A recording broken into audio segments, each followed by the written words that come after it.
Patient की hospital में death हो जाती है, इंश्योरेंस कंपनी क्लेम रिजेक्ट कर देती है, हॉस्पिटल बॉडी देने से मना कर देता है, हॉस्पिटल के बाहर मां अपने बच्चे की बॉडी लेने के लिए अपने कंगन लेके खड़ी होती है। सर, आज हॉस्पिटल और प्राइवेट इंश्योरेंस के बीच एक ऐसा नेक्सस बन गया है जो आम इंसान की कमर तोड़ रहा है।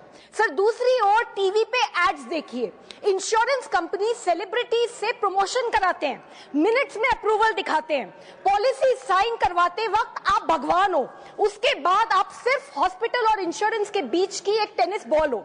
एडमिट होते ही टीपीए में पता चलता है कि आपकी कंपनी तो ब्लैक लिस्टेड है, पहले पे करो उसके बाद रिइंबर्समेंट होगा।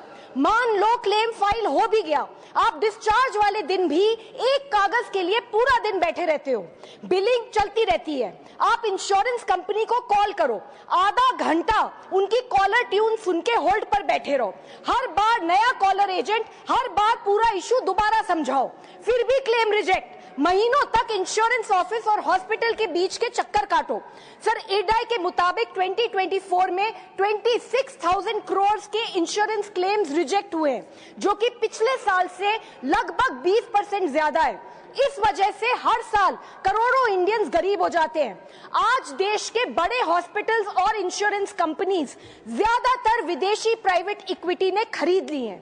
Hospitals deliberately bills policy limit के हिसाब से बढ़ाते हैं। अगर पॉलिसी 10 लाख की है तो बिल भी 10 लाख का होगा, और अगर 5 लाख की है तो उसी बीमारी के इलाज का बिल 5 लाख का होगा। सर, फॉरेन प्राइवेट इक्विटी के लिए पेशेंट नहीं, रॉ मटेरियल है, जिससे उसको 3 से 5 साल के अंदर 25% रिटर्न्स कमाने ही है। सर, एक कंपनी जो ऑनलाइन इंश्योरेंस का आज 93% मार्केट शेयर होल्ड करती है, अब हॉस्पिटल्स में भी इन्वेस्ट कर रही है।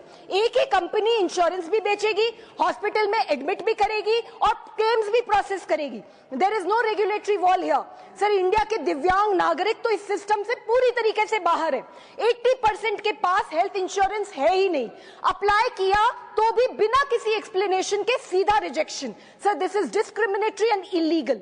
आई डिमांड 1, सरकारी हॉस्पिटल्स की हालात सुधारे जाने चाहिए और हॉस्पिटल, प्राइवेट हॉस्पिटल्स के प्रोसीजर्स के रेट्स का नेशनल शेड्यूल बनाना चाहिए, सख्ती से लागू होना चाहिए। 2, foreign private equity Indian hospital में 26% से ज्यादा हिस्सा सरकारी परमिशन के बिना ना ले पाए। 3, रेगुलेशन लाओ against the same insurance company owning hospitals as well. 4th, ghost and inflated billing पर क्रिमिनल केस होना चाहिए।